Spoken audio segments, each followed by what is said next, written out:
Bismillahirrahmanirrahim. Assalamualaikum warahmatullahi wabarakatuh. Baiklah untuk dari semua ya, saya perkenalkan dulu, nama saya Samer Mansa ya, dosen Universitas Muhammadiyah Sedir Rapang. Untuk pertemuan ini kita akan bahas tentang hakikat belajar dan pembelajaran. Tapi sebelumnya itu saya sampaikan kepada semua, tolong diperhatikan dengan baik karena setelah nanti ini akan ada tugas untuk semua akan ada jelaskan dari apa yang sudah saya jelaskan nanti. Oke, ya saya akan mulai dengan materi saya untuk semua, tolong diperhatikan. Oke, dari itu bagian pertama di sini kita belajar tentang hakikat belajar dan prinsip-prinsip belajar. Yaitu menurut Liddgren, belajar sebagai proses perubahan tingkah laku yang relatif permanen dan perubahan tersebut disebabkan adanya interaksi individu yang bersangkutan dan lingkungannya. Dan menurut Heinrich 1999 mengatakan bahwa belajar adalah proses aktivitas pengembangan pengetahuan, yaitu keterampilan atau sikap sebagai interaksi seseorang dengan informasi dan lingkungannya.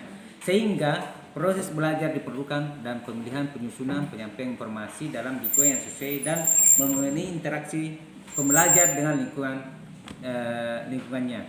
Kemudian di sini tujuan belajar menurut Benjamin Bloom itu ranah kognitif berkenaan dengan hasil belajar intelektual yang terdiri dari 6 aspek meliputi pengetahuan, pemahaman, aplikasi, analisis, sintesis, dan evaluasi.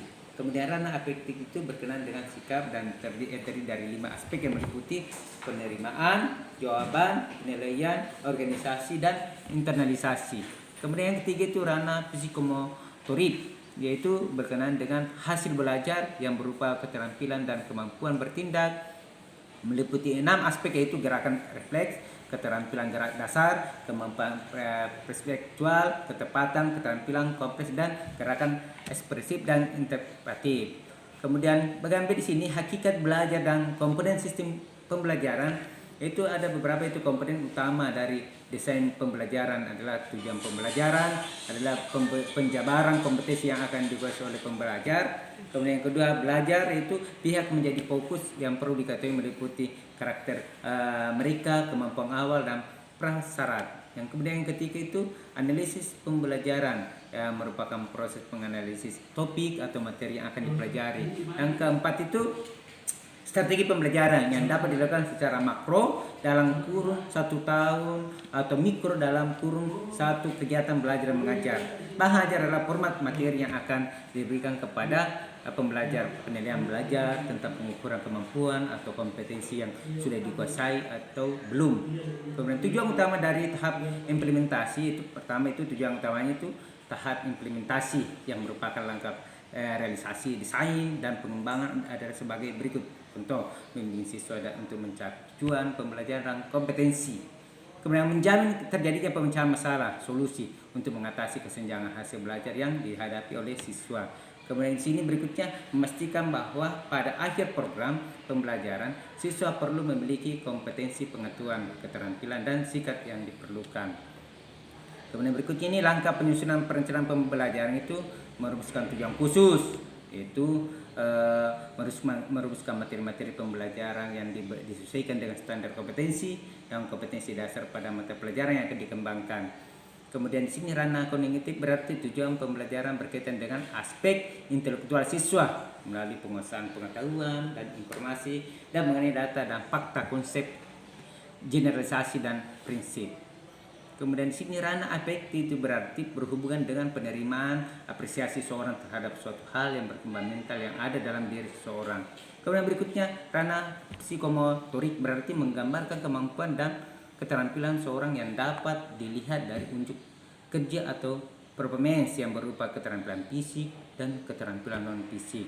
Dan keterampilan fisik seperti yaitu keterampilan seorang mengerjakan sesuatu dengan menggunakan otot, sedangkan keterampilan non fisik itu keterampilan yang menggunakan otak ya sebagai alat utama mengerjakan macam. Kemudian berikutnya di sini memilih pengalaman belajar, itu belajar bukan hanya sekedar mencatat dan menghafal, akan tetapi proses pengalaman sehingga siswa harus mendorong secara aktif untuk melakukan kegiatan tertentu, mencari dan menemukan sendiri fakta. Kemudian yang ketiga itu menentukan kegiatan belajar mengajar.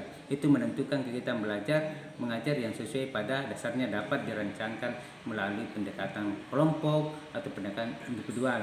Ya, pendekatan kelompok seperti pembelajaran yang dirancang dengan menggunakan pendekatan klasikal, yaitu pembelajaran di mana setiap siswa belajar secara berkelompok, baik kelompok besar ataupun kelompok kecil.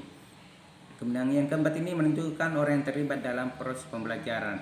Itu orang yang terlibat dalam proses pembelajaran itu berperan sebagai sumber belajar yang meliputi instruktur atau guru dan tenaga profesional. Peran guru dalam proses pembelajaran adalah sebagai pengelola pembelajaran. Agar guru dapat melaksanakan fungsi tugasnya secara maksimal, maka guru harus memiliki kemampuan untuk berbicara dan berkomunikasi dengan menggunakan berbagai media.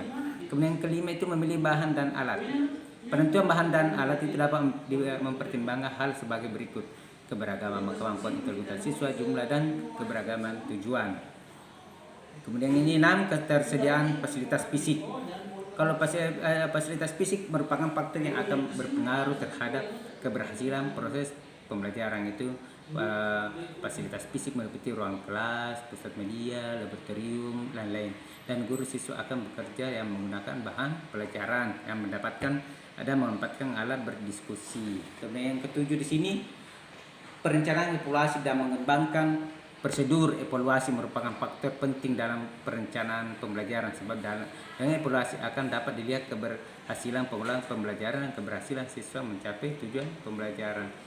Saya kira cukup sekian. Adapun juga nanti tugas nanti saya akan jelaskan. Terima kasih atas perhatiannya. Saya ucapkan Assalamualaikum warahmatullahi wabarakatuh.